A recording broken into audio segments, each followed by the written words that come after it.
El viento ruge con furia. Las olas se estrellan contra la costa salvaje.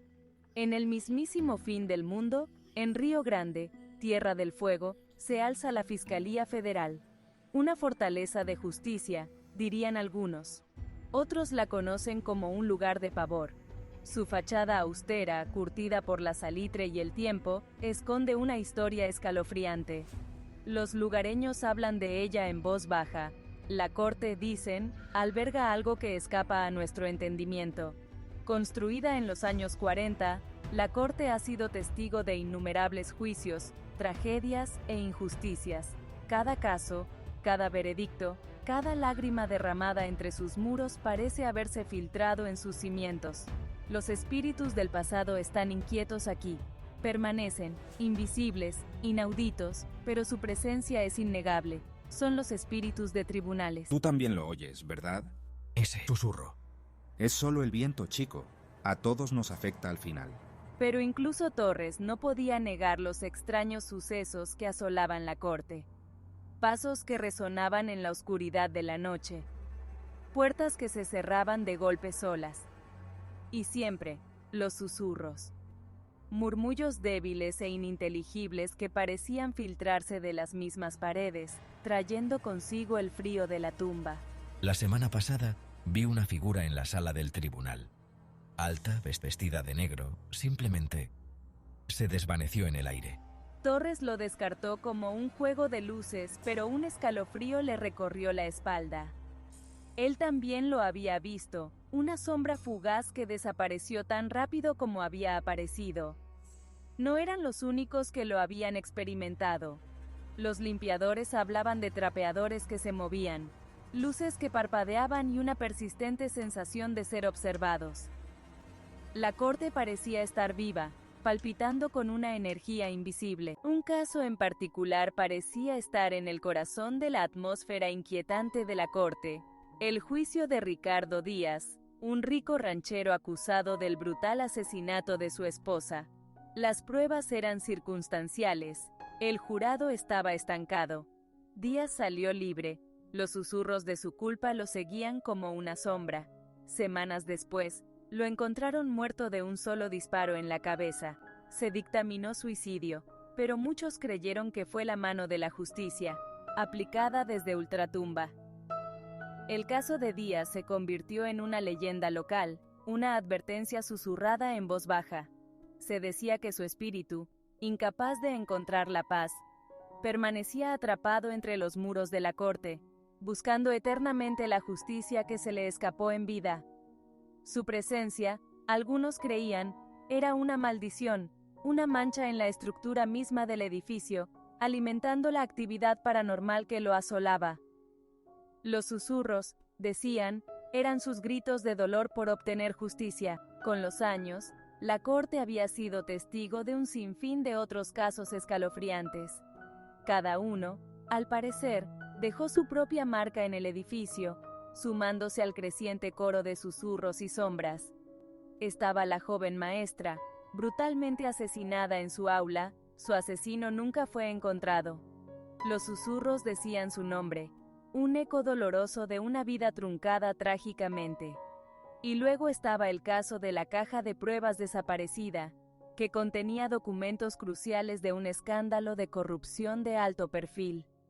Se desvaneció sin dejar rastro, solo para reaparecer semanas después, con su contenido esparcido por el estrado del juez, como si una mano invisible lo hubiera colocado allí. La corte, al parecer, tenía una forma de recordar a todos que algunos crímenes, algunas injusticias, estaban destinados a quedar sin resolver, grabados para siempre en sus salas encantadas. El oficial Torres nunca olvidará la noche en que los susurros se convirtieron en gritos. Estaba trabajando en el turno de noche, solo, el único sonido era el viento implacable. Un grito espeluznante, que resonaba desde el bloque de celdas de abajo. Mi corazón latía con fuerza mientras bajaba corriendo las escaleras. Buscó a tientas las llaves, con las manos temblorosas, y abrió la pesada puerta de metal. Una figura sombría, encorvada en la esquina de la última celda, con los ojos brillando. Temblando y sin aliento, Torres regresó a la relativa seguridad del piso principal.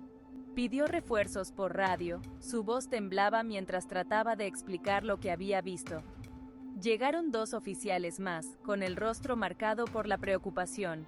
Registramos el bloque de celdas, cada rincón y grieta, pero no encontramos nada. Ninguna señal de un intruso, ninguna explicación para los gritos. Solo el viento, Torres, dije, dándole una palmadita en el hombro, pero la mirada en mis ojos traicionaba mis palabras.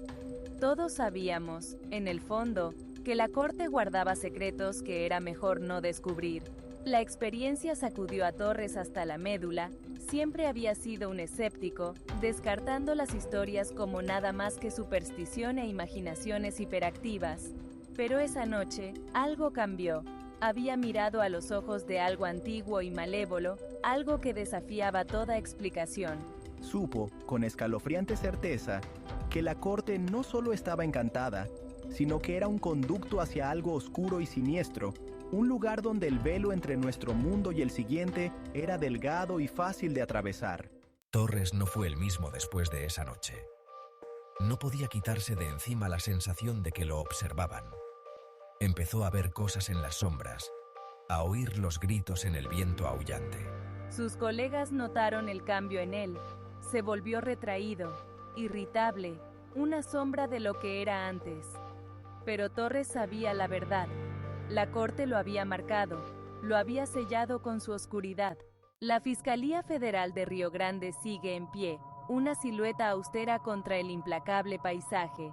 La justicia se sigue impartiendo entre sus muros, pero es una justicia eternamente entrelazada con los ecos del pasado. Los susurros permanecen, un recordatorio constante de los espíritus que se niegan a descansar. La corte se ha convertido en una leyenda, un lugar del que se habla con una mezcla de asombro y temor. Han visto las sombras, han oído los gritos, han sentido el aliento helado de lo desconocido en su piel. Se erige como un testimonio del poder perdurable del pasado. Las historias de la Fiscalía Federal de Río Grande son algo más que simples historias de fantasmas. Son un reflejo de nuestros miedos más profundos, nuestra fascinación por lo desconocido y la inquietante comprensión de que algunas cosas en este mundo desafían toda explicación. Desafían nuestra percepción de la realidad, difuminando las líneas entre lo racional y lo inexplicable. Y ante tales misterios, nos quedamos con una única y perturbadora pregunta. ¿Tú crees? La creencia, como dicen, es algo poderoso. Puede moldear nuestras percepciones, influir en nuestras acciones e incluso alterar nuestra realidad. Que elijamos creer en lo paranormal o descartarlo como mera superstición es una elección personal, a menudo moldeada por nuestras propias experiencias y creencias. Pero una cosa es segura. Las historias de la Corte Encantada de Río Grande, ya estén basadas en hechos reales o en la ficción, siguen cautivando nuestra imaginación, provocando escalofríos en nuestra espalda y dejándonos reflexionar sobre los misterios que se esconden tras el velo de nuestra comprensión. El viento sigue aullando alrededor de la Fiscalía Federal de Río Grande, llevando consigo los susurros del pasado y la promesa de escalofriantes encuentros. Si te sientes atraído por los misterios de lo desconocido, si la llamada de lo paranormal canta a tu alma, entonces tal vez este sea un viaje que estés destinado a realizar, pero te advierto, los espíritus de la corte están inquietos, sus motivos son inciertos, puede que decidan rebelarse, o puede que permanezcan ocultos, su presencia solo se percibe en los escalofríos helados y los inquietantes susurros que impregnan el aire. Así que, si te atreves a aventurarte hasta el confín del mundo, hasta el mismo precipicio de la creencia, entonces ven. Recorre los pasillos de la Fiscalía Federal de Río Grande. Escucha atentamente los susurros que trae el viento. Pero prepárate para afrontar las consecuencias, porque algunos secretos, una vez desenterrados, nunca pueden volver a enterrarse, y algunos encuentros, una vez vividos, pueden dejar una huella imborrable en el alma. Visítala, si te atreves.